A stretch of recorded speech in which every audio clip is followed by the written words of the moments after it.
Okay, we're going to start in 3, 2, 1.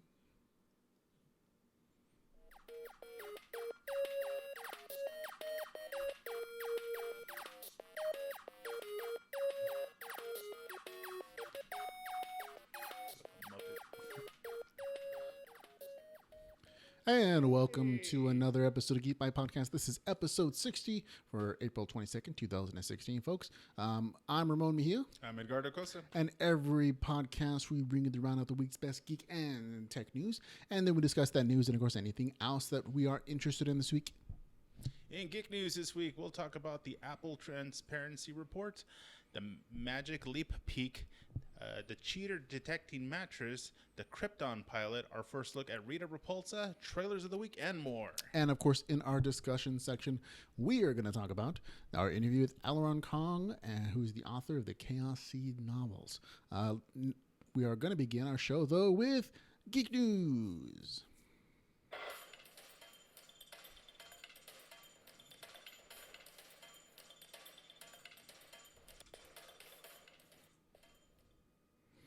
And, of course, in our Geek News section, we're going to begin with our top story of the week, the Apple Transparency Report. This is one of the two big tech stories like this. This week, Apple released a transparency report on request from law enforcement.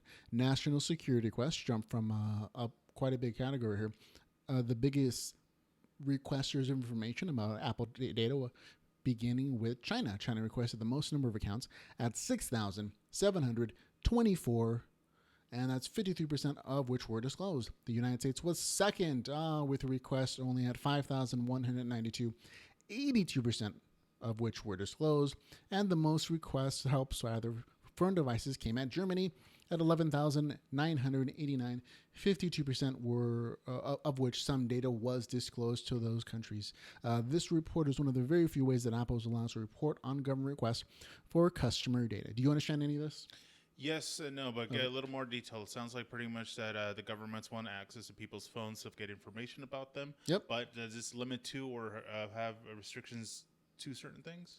Generally, it's just Apple is legally restricted by countries' laws, and various countries like how much they can say about what data they're giving. They can't go into detail about individual customers. They can't say what data was given. This is pretty much all they can kind of tell their customers at large, saying that overall, these countries have made this many requests, and we've given them a certain percentage of those requests. This would be anywhere from pictures, data from the phones, giving access passwords to phones that are requested by warrant or without warrants, depending on the country's laws, of course.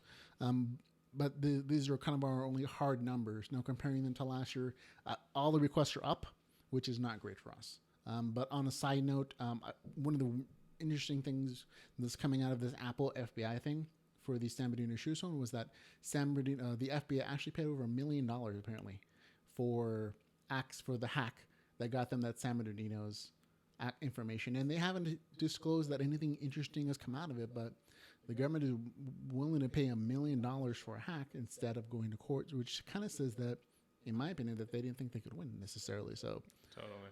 But this is just some updated information that Apple is able to give to us, the consumers, to say that, yeah, the government's looking at your stuff, and here's the data to prove it. We can't tell you anymore legally, but here's the stuff. They're doing everything by the book, but when it comes down to it, when you don't get things done, you want to get access to stuff, you got to know a guy.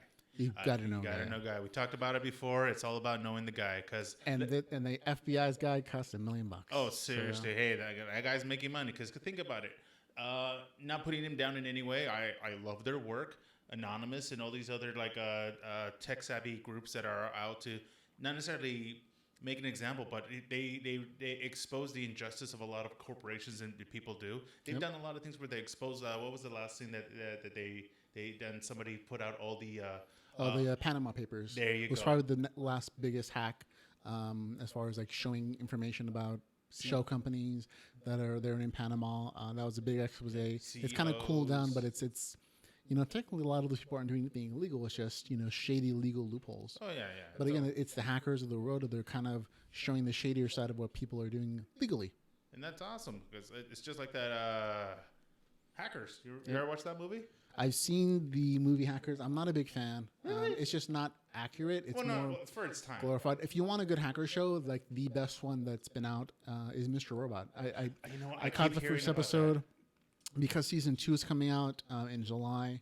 I finally watched the very first episode, and I was just so amazed at how great the quality and the accuracy of it was, and at the same time being entertaining, but still being technically accurate and not dumbing it down for the audience and using just buzzwords like, "Oh, he hacked the dark web." Internet typing passcodes. No, it's completely.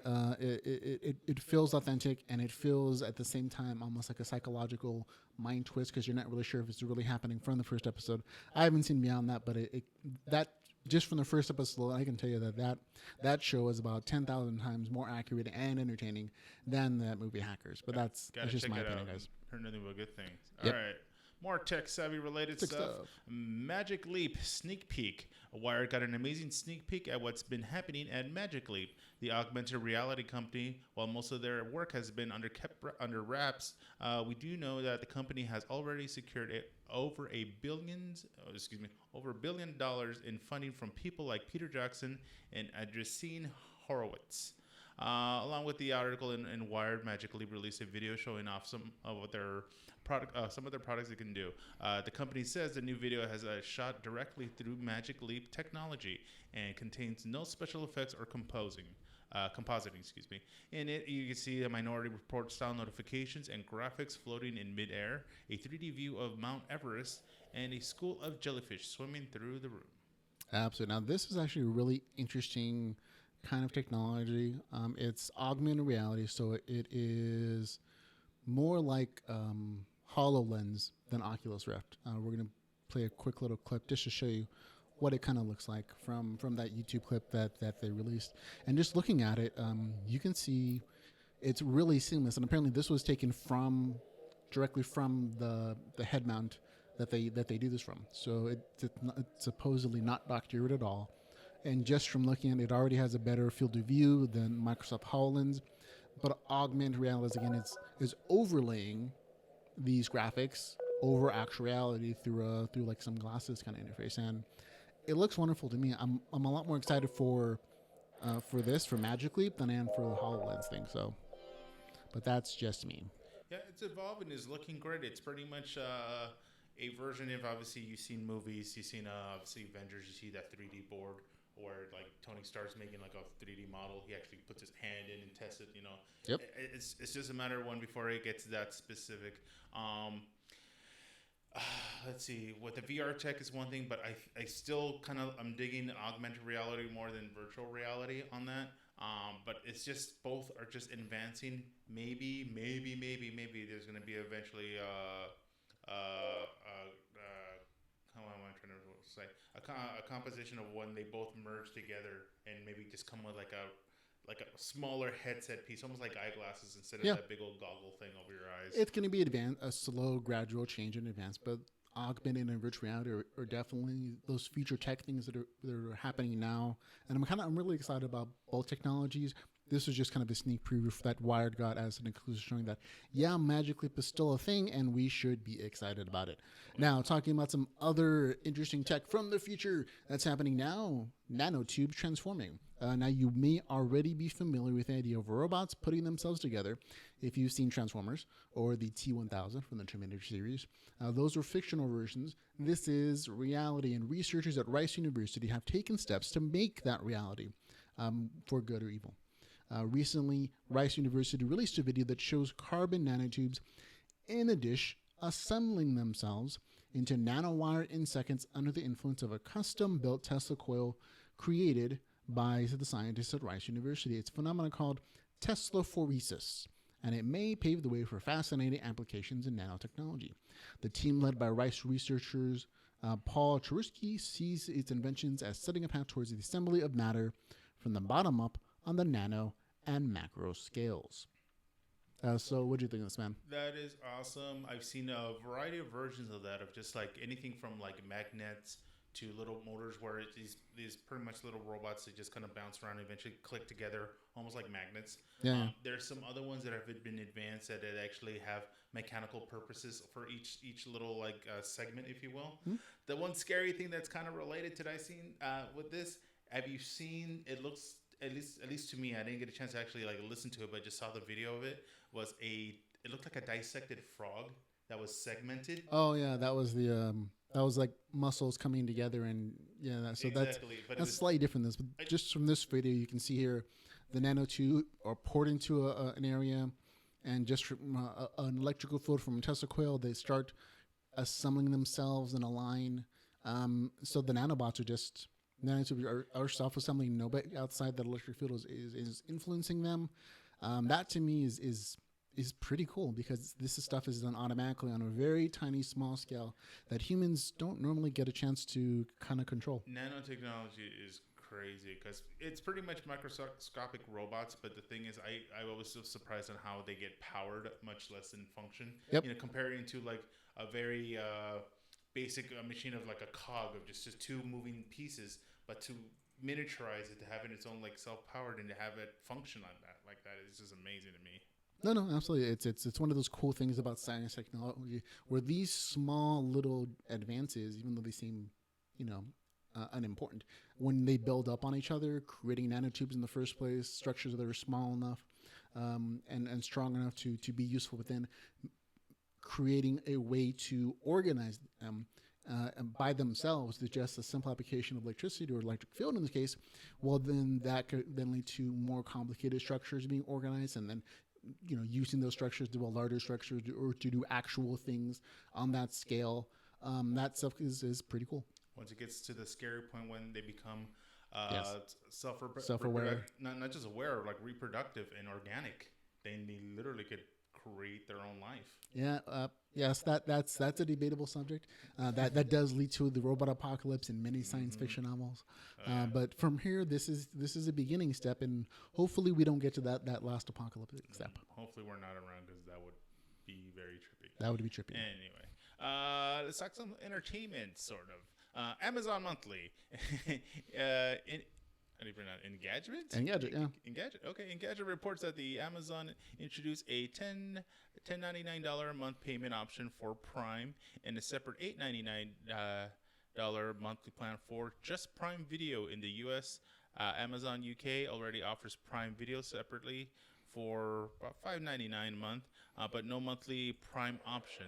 The Verge notes Amazon started offering Sprint customers a monthly Prime option last month. Yeah, so Amazon Prime, if you're a subscriber currently, I believe the price is about $100 a year, which comes down to about $9.99 a month ish. It might be like $89. I think I still have my student discount, which puts me at like $60. That's cool. If you're like a college student, you can get Amazon Prime a heck of a lot more on the cheap. But with your regular Amazon Prime subscription, if you pay it by year, you get Amazon Prime Video, you get access to the music library, which you can stream and download.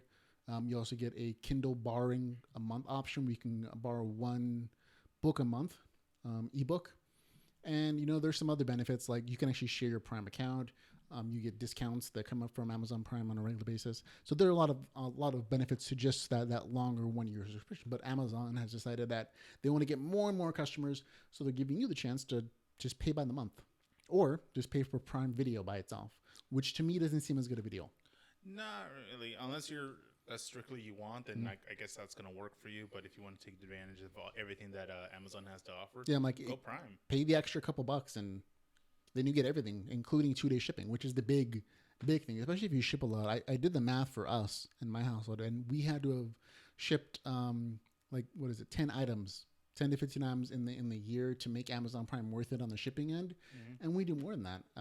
It kind of actually motivates you to shop more, obviously, if you get free shipping, which is also the benefit for Amazon, because they make the money on the front end, on the back end, and everywhere else in between. The only part I just kind of understand about how the Sprint customers are getting like an option in this. When I say Sprint, am I thinking mobile device, or is that so they give them?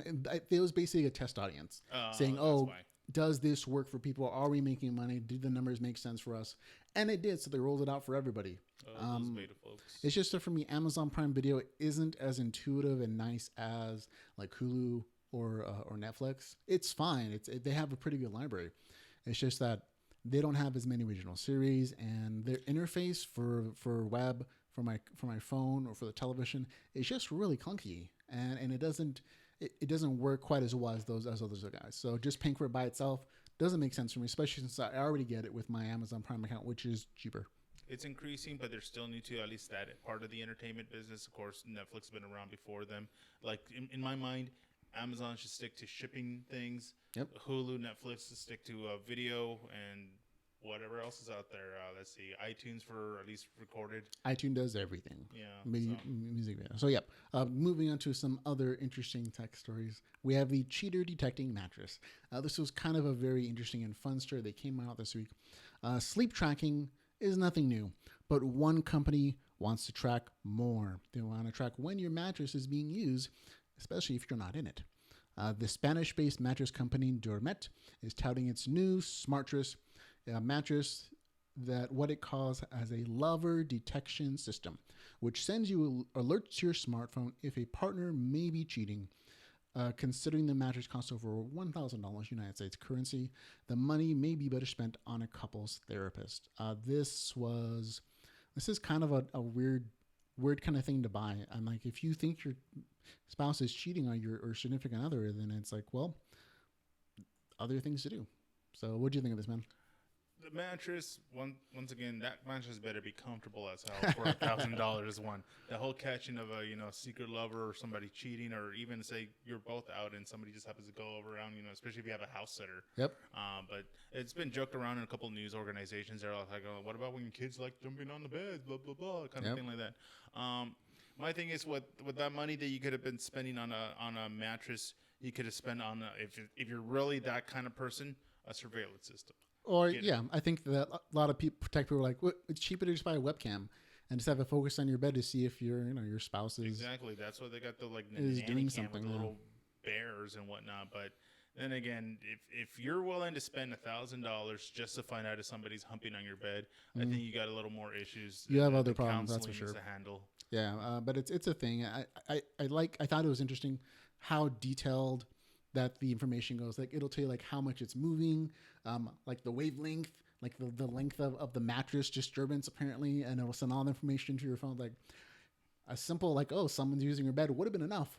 But they want to justify that plus $1,000 range just to sell a mattress. And I get that it's a gimmick, but it's also it's slightly disturbing in the amount of information you can get from sensors. Better give either way, because especially if you think it's your partner, you got to find out how much weight's on that bed. Because if you find out, your partner's like, say, I'm gonna just throw a number, like 200 pounds, but the weight's going over 3 thumbs and over 400 or 500 something. Hey, he might she. There might be a fetish or something else. Exactly. Yeah. And that's okay if anyone's honest about it. But this is just funny. Oh man. You got issues. I'm sorry. I have issues. I agree. Yeah, but you got the money, so whatever's. All right. More spending, possibly. The PS4.5. Yep. Giant Bomb says that it has multiple sources that tell if Sony's making a new version of the PS4 codenamed Neo. The Neo would supposedly have a 2.1 gigahertz CPU up to a 1.6, a GPU that jumps from 18 to 36 CUs. And from 800 to 911 megahertz. Memory would stay at 8 gigabytes, but speed would increase from 176 gigabytes to 218. All games must work on all versions of the PS4, no exclusives, including VR games. Yeah, this was kind of a half-measure story. It's been rumored that Sony was working on a slightly better iteration of the PS4, considering it just came out a couple years ago. It would be surprising if they had a full jump into the PS5. This seems to be like a slight upgrade on processing power and memory speed mostly. And I think it's mostly geared towards virtual reality because that requires slightly better specs than your standard system. So if that's what PlayStation is doing, they might be gearing up to unleash a new PlayStation like 4.5 bundled with like their new VR system. And that might be the way that they're going to increase, PlayStation 4 sales. I've had mixed feelings on these current consoles because you own a PS4, Yep. I own an Xbox One. Both are good systems, but to be honest, the biggest seller to me was just the game titles. Yeah.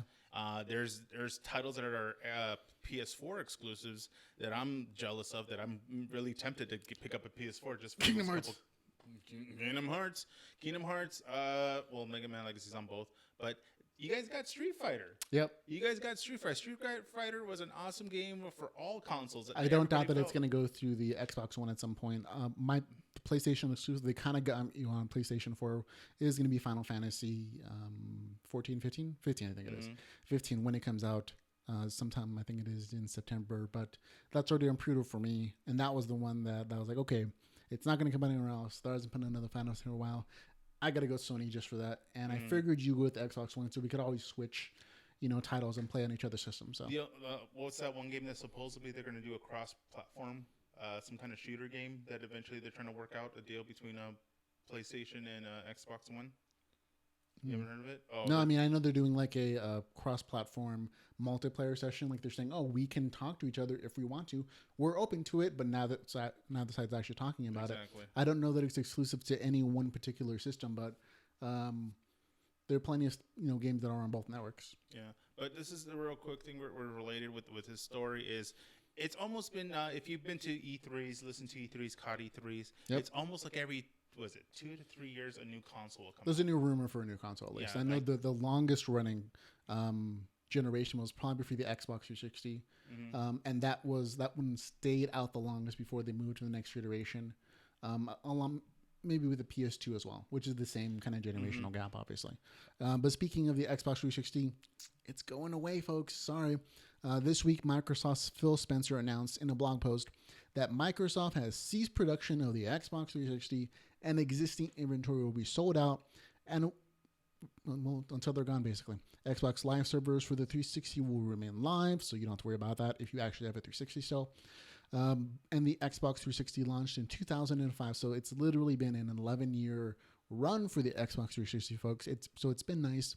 It's just that I think that with the Xbox One sales kind of flagging a little bit, they want to push it a little more, which is why they introduced backwards compatibility, so that even if you have your 360 games, you can still play them on your Xbox One. And that I think they're hoping to increase sales, because right now PlayStation 4 definitely has a larger majority share in the gaming market. More of a library. Yeah, well, they've made more sales. There are just more of them out there that people have bought over the Xbox One. Once again, it's still exclusives. If you could see how many Street Fighter fans there are, of course, where else are you going to get the Street Fighter game? I think the PS4 is geared towards a different marketplace, and that market is growing a little bit more than just the American market. It's almost like very similar to like the iPhone and Android. It seems like iPhone in this case, PS4 is getting those first goodies. Then eventually, if we're lucky, Xbox will get it. Yeah, I think you're right though. There's probably a combination of both, and the hardware is expanding into other like South Pacific, Asian, Chinese markets. They're taking up the PS4s.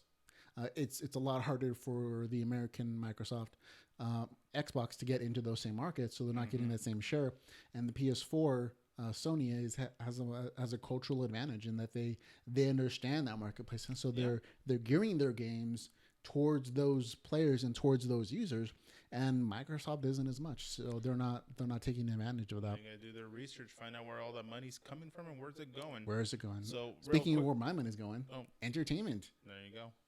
Spider-Man loses Keaton, gains Downey. This movie's gonna get my money, that's for sure. Deadline reports that Sony's Pictures reboot of Spider-Man will include Iron Man himself, Robert Downey Jr., as it ramps up ahead of a production ahead of July 2017 release date. But the news today comes as Michael Keaton, who was being courted to play the villain in this pick, has fallen out of the early talks and won't be a part of the project. Keaton was previously thought to play the villain in the movie, hypothetically as the Vulture. Yep, those are the rumors going around. We knew that Michael Keaton was talking with the producers of the new SpiderMan Homecoming movie, which is the official title of the film. But I guess it fell out, and he's not around. But people were thinking, he playing Hawkman before, that Birdman movie, he was going to go with the Vulture, kind of, because he's an older character now, a guy who can fly. That was the hypothesis. But now we at least know that Robert Downey Jr. is going to appear in the movie. I think he's going to play more of a mentor role in the Spider-Man Homecoming, and he might actually introduce a new costume for Spider-Man. our regular, red and blue and black costume is going to be seen in Civil War. But there have been, well, I'll just say people who've seen the movie already for early releases and reviews and stuff for newspapers, they said that there's a second Spider-Man outfit for that film, which is likely to show up in Homecoming. I think I've been noticing that thing. I think it's a licensing issue per movie. Because you ever notice in superhero flicks, being Superman, being Batman, being anything, the X-Men, whatever, the costumes have evolved. Yeah, they need to. Mostly for, I think, not just story production, but also for, toy production. Like, they want to move out new toys, so they have to change the costume every single time. Licensing. I think it's also a thing because then, they can make so much money off this version of, say Batman. Say like collectors will buy 20 of each just to get like that small variation. Of a costume between 2 Stormtroopers or 2 Iron Men. Oh, we want variation 3.5, which has the slightly thicker belt with, magnetic grips or something. The red helmet, the blue helmet, the white helmet, the blah, blah, blah. So-and-so series with or without the gun, blah, blah, blah. I understand. And there are plenty of fans of collectors who pay attention to that stuff. I think in this case, it also ties into the original comic. Like Spider-Man in the original Civil War comic series, he does get a new costume because he starts to work with Tony Stark. And Tony Stark helps him out with some special armor based on Iron Man tech, and so Spidey gets an upgrade. Yeah, it sucks for Keaton falling out of Vulture because he did have that teaser where I don't know if it was from his Birdman promotional stuff, but he had that picture of just him holding a big oversized feather and giving you a look. I think it was the Birdman one, because he has wings in that movie. Yeah. So I don't know who would you like to see the villain for Spider-Man Homecoming, which is the title of the movie. I want to go with Venom. Venom has always been my favorite Spider-Man villain. I mean, the Green Goblin is okay. It kind of depends on how they play him. The last few times it hasn't been done well. I like Harry Osborn as the Green Goblin, where he betrays Spider-Man and kills Gwen. But I think Venom is the quintessential anti-Spider-Man, not just because he copies his powers, but he's also a murderer. And he's a rival both physically and socially. Brock is who's under the Venom costume, and he's just psychotic. He's just a guy who's a musclehead. He's not that intelligent, but he gains the power of the spider from the symbiote on Spider-Man, and then he gets his powers, and he's stronger than Spider-Man. He has better abilities. He's just not as intelligent, but he also bonds with the symbiote a lot better. It makes him a vicious, murdering killer. And in the age of where we have rated R superhero films, you could do a standalone Venom film as like a psychopathic murderer if you needed to. My thing is, like, I can't see it for Homecoming, but I would love to see the Maximum Carnage storyline work out. But you have to do Venom first. Yeah, you have to get Venom first, but that would be great. But for this one, if you're going to have to go with a Goblin, might as well go Hobgoblin. Hobgoblin, yep. Instead of the Green Goblin. Exactly, because it's been done. It's been done, you're right. Now, speaking of other entertainment casting news, Sci-Fi has ordered a Superman prequel pilot. It is run by David S. Goyer. It's a long-standing Superman prequel called Krypton. It is been ordered by Sci-Fi as a one-time pilot so far. Now, this has been in the works for many years, folks. It is based on DC Comics characters created by Jerry Siegel and Joe Shuster. Krypton is set 2 generations before the destruction of the legendary Man of Steel's home planet. It follows Superman's grandfather, whose house of El was ostracized and shamed, as he fights to redeem the family honor and save his beloved world from chaos. So this feels like it's going to be a little more Games of Thrones-y, with a political intrigue. There aren't going to be superpowers, obviously. There would be future tech on this planet, but I think it's great for a comic miniseries and like an additional weird story. But for a long-running series, I don't know that it'll work beyond a first series run. Yeah, because honestly, the only villain that semi around the world, which was a useful tool that eventually became a bad guy, was Brainiac. Supposedly Brainiac came. You would probably see Brainiac, yeah. You would also see General Zod and his couple minions. But if you're setting it 2 or 3 generations before, they may not exist either. You might see the beginnings of it. This is kind of like that same issue with Supergirl has right now. They're trying to be original, but some of the storylines just doesn't quite fit. It doesn't hold up on the TV version the same way it would for a comic version. It's hard to find that balance. If anybody can do it, I think Sci-Fi can. Sci-Fi has like a great track record of creating great dramas and actions and political intrigue on their network in the sci-fi universe, but we'll have to wait and see. Yes and no, because there's been very few superhero-related shows that Sci-Fi has done.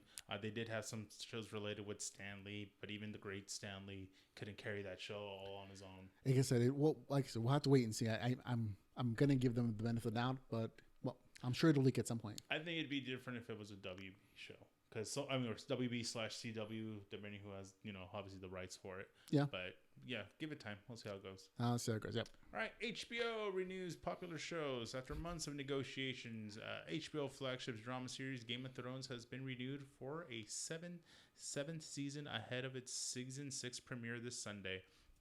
The size of the order has not been announced amid speculation, and the series was considering a shorter season 7 and 8 final seasons.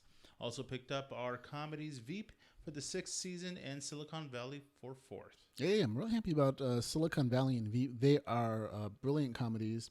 Silicon Valley is the tech nerd version, and Veep is the political comedy for the vice president. And they're hilarious.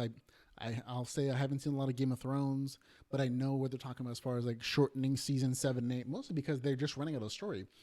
At this point, the television show is outpacing the books. So where the television series is now and going forward, there is no backup from the books anymore. Like the author George Martin hasn't written the physical books for these storylines, so they're going on their own, and he's gonna have to catch up at this point.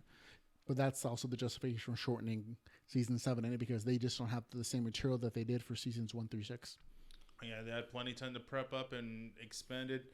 Hopefully, it's kind of no different with the film franchise of like Harry Potter or Twilight, which it was technically 3-4 books at least for Twilight.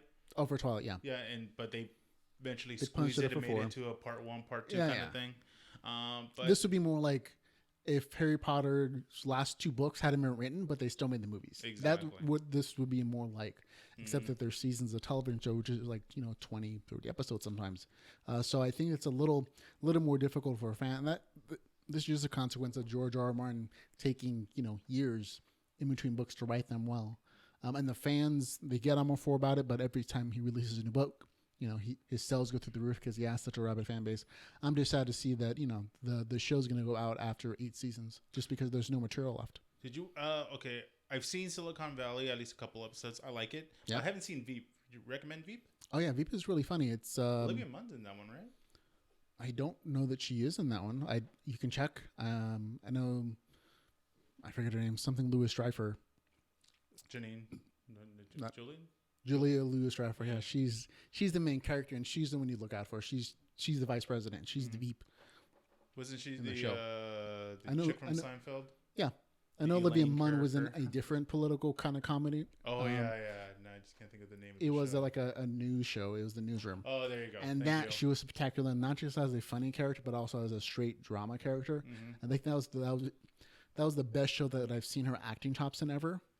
And it includes some of that G4 kind of slapsticky humor a little bit, which she kind of trained there. But Veep is a great show still too. Now moving on to Rita Repulsa, we have our very first look at Rita Repulsa. She looks amazing to me. Entertainment Weekly brought us our first look of Elizabeth Banks as Rita Repulsa in the new Power Rangers movie. So, what did you think of the look, man? I was surprised with the way they went looking for her, obviously, because semi-related news. You heard about the kind of backlash about the cultural diversion of characters, like Ghost in the Shell that has Scarlett Johansson playing the lead Ghost in the Shell, yeah. Same thing kind of with this Rita Repulsa character with the Elizabeth Banks, which I have nothing against her. She is awesome. I just was expecting hopefully an Asian lady. The other big thing is costume-wise. I was like, I wasn't sure how much of the original the original series was. Like, how she had the kind of like weird, almost like horn hairstyle, and she had like a dress, and of course the drill boobs. But I guess they decided to get rid of the drill boobs. She looks more like the Divatox character from the Power Rangers Turbo series, but all in green. I like the fact that it feels more original. I'm happy that they didn't go straight from the franchise. The character looks better. I was surprised that how original her costume looks, which gives me hope for the characters themselves. I love the fan movie they did for the Power Rangers. It was spot on.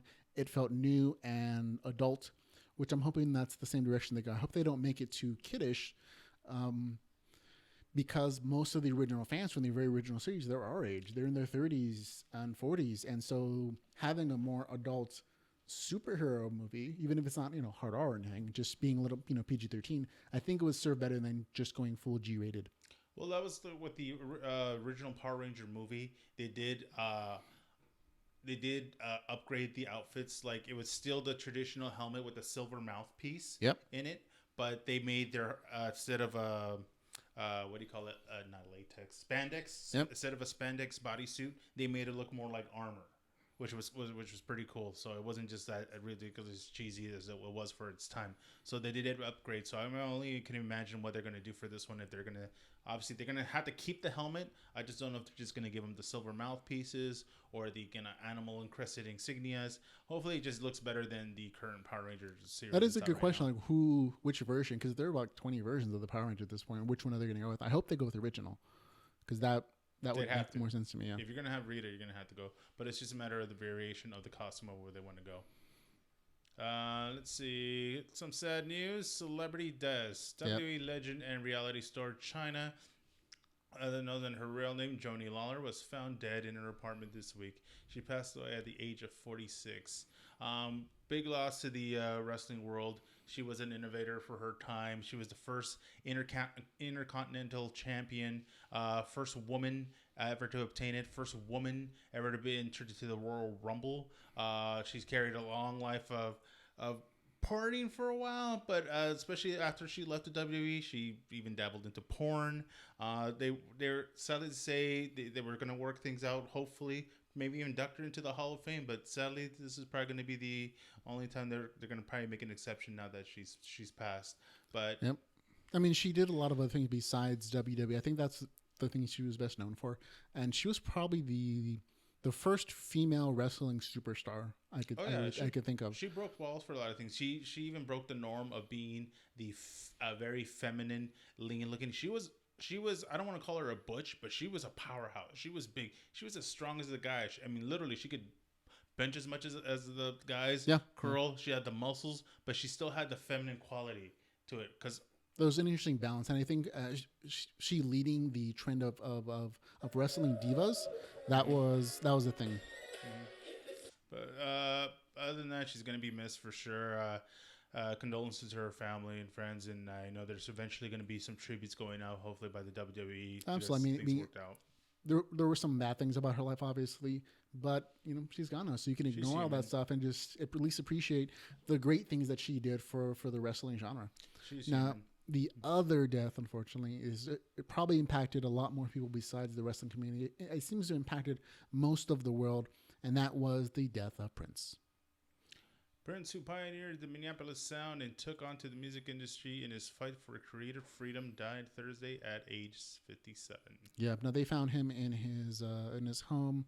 There are hints that he had been treated for overdose on drugs a couple of days before. He had some health issues for sure. That has been confirmed. He had to cancel a costume a few weeks before his death, and then like a few days later, he did this long, this like over the top concert to make up for it for people. But then again, that shortly afterwards he was down again, and so there are hints that it might have been drugs, it might have been some other things. He definitely had some health and social and wellness issues, obviously.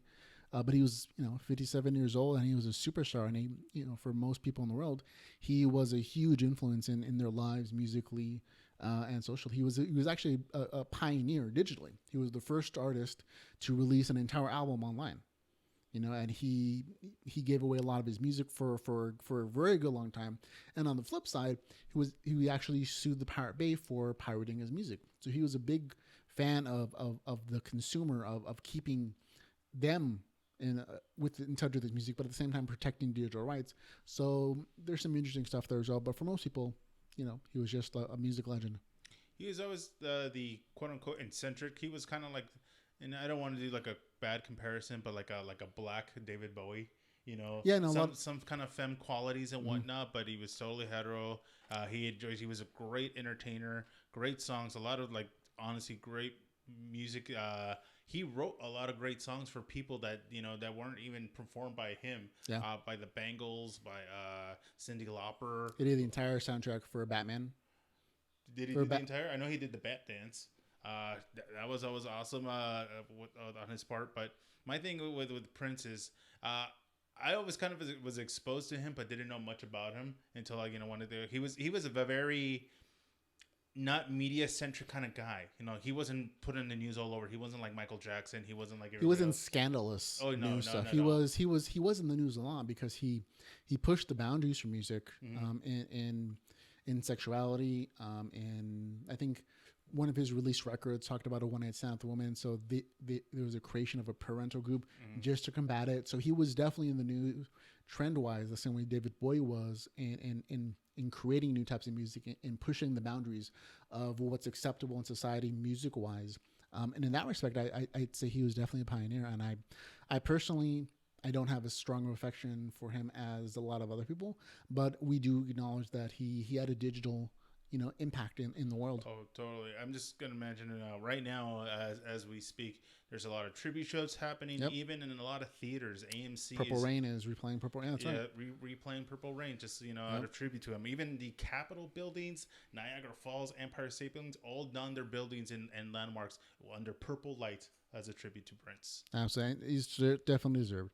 But those are going to be most of the big stories for our Geek News section, folks. So that's going to be it for us there. Now, we recently were able to interview one of my favorite artists, authors, lit RPG author Aleron Kong, which we'll be talking about later in the discussion section. And it was such a good time, folks. We also had one of the most popular listings on Google for lit RPG content and recommendation page. And we have only been able to produce this content, folks, because of you, our wonderful, absolutely great supporters. And we want to thank you so much. Now, if you like the podcast or any of the content we produce, you can consider becoming one of our supporters. Whether it's becoming a monthly Patreon subscriber or giving us a good review on iTunes, any support is always appreciated. But for all the ways to support us, you can always go to geekbytespodcast.com/support for our support page where you can learn all the ways you can support us. And there are a myriad of ways to do so. But from there, folks, we're going to move on to, of course, our trailers of the week.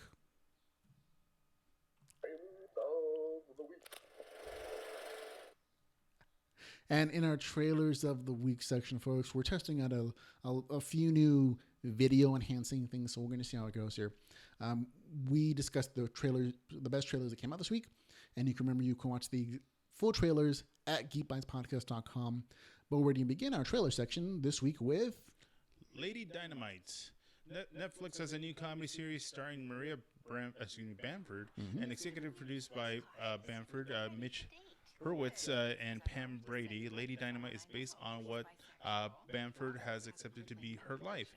The occasionally surreal episodes, refracted across multiple periods inspired by the actor-comedian's life, tells the story of a woman who loses and then finds her shit.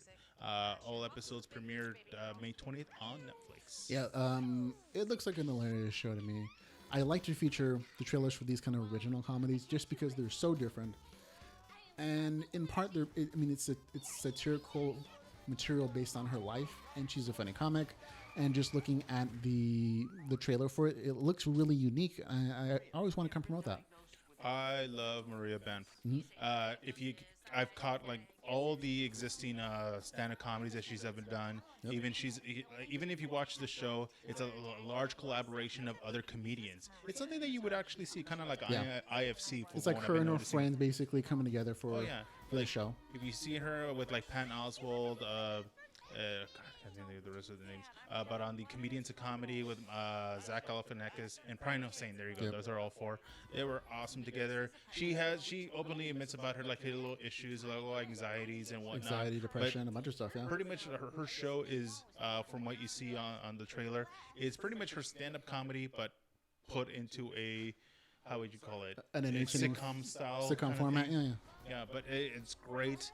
I like to see her all exposed. She's not boxed in like she was before, because she's always played like the sidekick or somebody's friend or the awkward receptionist. Or not. Now she is the star, which she and that's one of the beautiful totally things deserves. about Netflix and that digital content medium is that Netflix and Hulu and Amazon will take these chances on these weird, quirky shows that may not produce huge ratings on cable because of restrictions, but because of the freedom that you have with those other providers like Netflix and Hulu, you get some really original, unique stuff that you can't get anywhere else. And so I plan to watch it when it comes out. But our next trailer is going to be No Men Beyond This Point. This, again, was another quirky comedy. It is a mockumentary where women rule the world and men are no longer being given birth to. So women giving birth to women without men involved, like these in vitro fertilization. And so the number of men in the world are gradually being phased out. They're just not being born. And they've lost their power in the world. And it's the story revolves around a quiet, unassuming housekeeper named Andrew Myers, who finds himself at the center of a battle to keep men from going extinct. Like literally in the trailer, they're cops hunting men because they're in hiding, because they're deemed social pariahs, dangers to the community. And I can't say that the world wouldn't be a better place without men, or without at least men in power. There have been these kind of discussions for a real long time. What do you think of the trailer? It's kind of like a little affair gone crazy, but not too crazy to the point. It's very similar. It's a movie. It's a mockumentary, but it feels very much like a Saturday Night Live sketch or skit that's just gone for a really long time. Not even a digital short. It actually kind of reminds me of a comic called what was it called? Generation Y. It was a very similar story where the world, all the men in the world had died out except for this one guy who was cryogenically frozen, and he comes back into the world as the last man in the entire world. The last man on Earth. And there were social changes that happened, like world pieces occurred because there are no men fighting each other for posturing. Women had talked everything out, so there's no crime.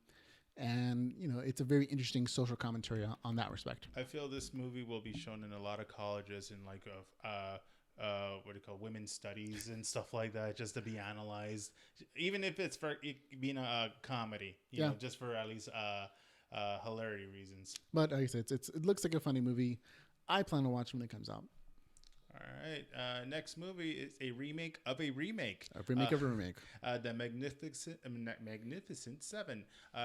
Desperate townspeople hire 7 mercenaries in Washington, Chris Pratt, Ethan Hawke, and others to battle a ruthless industrialist in the Old West. I love the original. Well, I don't know if it's original or not, obviously now, but the 1960 version with Yul Brynner, Steve McQueen, and Charles Bronson. Oh, I thought the samurai version. You mean the 7 Samurai? Yeah. Yeah. Well, this is the Magnificent Seven, so it is. It's a Western take on this 7 Samurai, but in my mind, the Magnificent Seven kind of takes on its own thing. Like it's its own thing. I know that it's a derivative of an earlier film, a black and white piece, but the original 1960 version added so many new things that it felt original to me. It had Yul Brynner, Steve McQueen, Charles Bronson, big names of the 1960s, by the way. But this new one adds even more action, explosions, and with Chris Pratt adds more comedy than I think even the 1960s version did. Definitely. The Westerners definitely Western the Western. Yep. So it's good. It doesn't have a feel like, and not to knock it, like the Wild Wild West movie with Will Smith. It doesn't feel gimmicky, no. Yeah, not gimmicky. It feels more like Tombstone than it does the Wild Wild West. There you go. Yeah. So the technology is there that shows the evolution of looks like a Gatling gun kind of thing, but they haven't, at least to the best of my knowledge, introduced some like steampunk There's machine. no steampunk, Yeah. So it's going to be as semi-traditional as it be. It doesn't look too gritty, so it's not going to be like I'm kind of think of it like True Grit. There you go. Yep. Like a gritty kind of westerny like that. Don't get it wrong, Chris Pratt's going to be in it. Would you plan to watch it though? Honestly, yeah. Chris Pratt honestly, he became the selling point to me because he is. It's not a comedy. He adds he just brings enough humor. comedy element to make it not so dry and dramatic and westerny. Oh, yeah. So I think that's a good bit. Yeah, no rubber chickens, no whoopee cushions. So I'm thinking it's most likely might have an R rating to it. If I'd not, hope so, yeah. R rating if they want to show the gore of the Wild West. But if anything, it'll at least be a PG-13 if they don't show the splatters. Now, speaking of another action trailer that came out, we have our last trailer of the week. It's Jason Bourne. Matt Damon returns to his most iconic role as Jason Bourne. Damon is joined by Alicia Vikander, Vincent Castle, Tommy Lee Jones, and of course Julia Stiles makes a return in in the movie franchise. I think she's going to play a larger role in this film than she did in the last couple. She almost felt like she was phased out after the first one or two, and I'm glad to see her returning at this point. We don't know that much about the plot of the movie at this point. We do know that it's been 9 years since Bourne Ultimatum, and we have to wonder what Jason Bourne is up to now that he remembers everything. The movie comes out July 29th, 2016. So I'm just glad to see Julia Stiles back. She's been kind of disappeared on, I She don't know if has. her own personal choices or just couldn't get any work done. But anywho, she's doing great.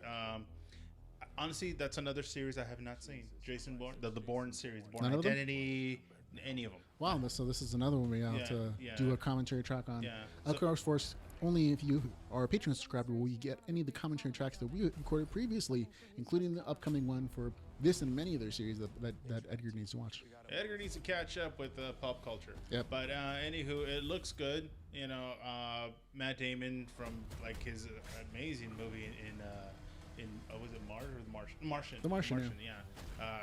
Just seeing him back in action, I never really expected. I don't know that he ever stopped being in action to come back in action. No. But my thing is, I'm not used to seeing him as a action star, if you will. Well, that's because you haven't seen these movies. Because since probably about 2000 to the year 2000, he's been doing these Jason Bourne films, and that kind of cemented him in the action role. He kind of redefines the spy genre. He took it from, there was this word, spectrum from James Bond, which is kind of dry, and like Triple X, which is over the top action. And he fell in a very nice sweet spot where it was realistic action that you believed every single minute was entirely possible because there were no real CGI special effects at all. It was all hand done, like all the combat, all the driving stuff. It was all there. It was done better than James Bond, but it was more realistic. It's based on a book series of the same name, The Bourne Identity, The Bourne Ultimatum. So there's this nice political drama set there as well that wasn't quite adapted perfectly from the book to the film, but Matt Damon just owns his character, and it's been super great. I encourage you to watch it at your leisure, of course. I'm so surprised because I'm so used to seeing him as, of course, Goodwill Hunting. Matt Damon. Loki and Bartleby and Dogma. So to see him, literally throwing punches and kicks. Oh no, he kicks butt from the very first Jason Bourne through the entire series. My favorite is still the first one though, just because you could tell it was lower budget. They had to cut some corners, and there's some creativity there that they had to do to make that movie work well. But once it set forth an entire new genre and popularity of the spy franchise. But that's going to be it for our trailers of the week section, folks. Any trailers you ever want us to watch, just shoot us an email, catch us on Facebook. We have all the time, and we love hearing from you folks. So any of the trailers that you think we should be watching, let us know. But we're going to be moving on to our discussion section.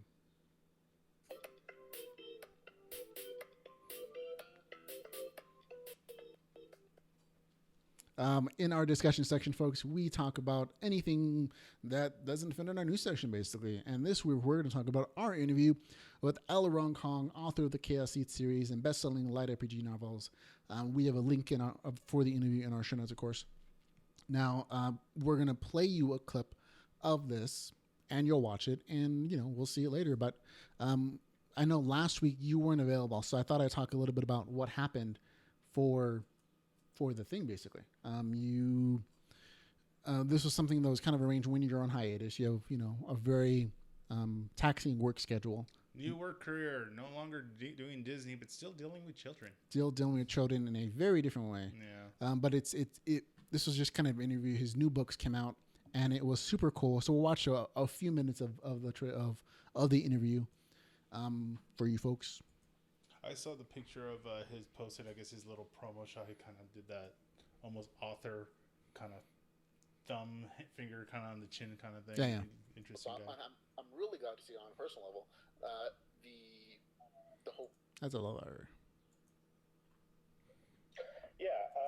So I live in Atlanta. I've been here for about 20 years. Left for college, then came back.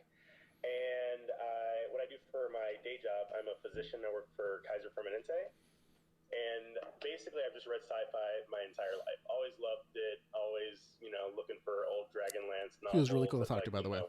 Really fun. Stuff like that. He's a fan of the subject. Made this painful switch to Kindle and e-reading a couple years He ago. looks like a guy that would just punch you in the started face, consuming but it more also and more. will bring you And I flowers. ran into Yeah. I mean, he's a bigger dude. He's always Jackson's. nice for looking, but Ash he's a doctor.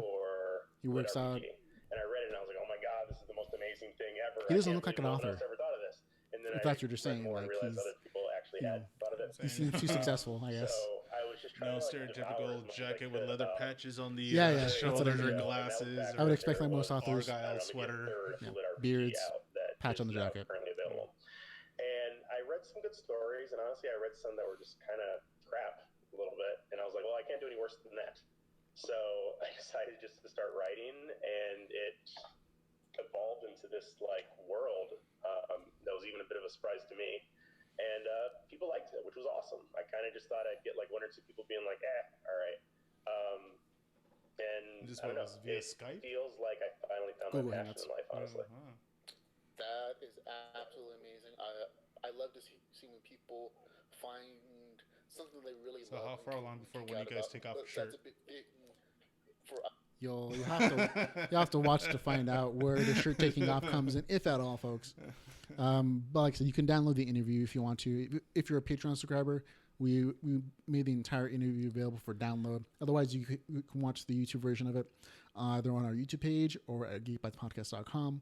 You can stream it to yourself. But if you want to download it, including some of the missed stuff that's a little wonky, you can become a Patreon subscriber and you can download it there, obviously. There's awesome. It shows right there, people, that we can interact with you, the fans, the audience that listens to us and hopefully watches us as well. Yeah, no, the full interview is like 45 minutes long.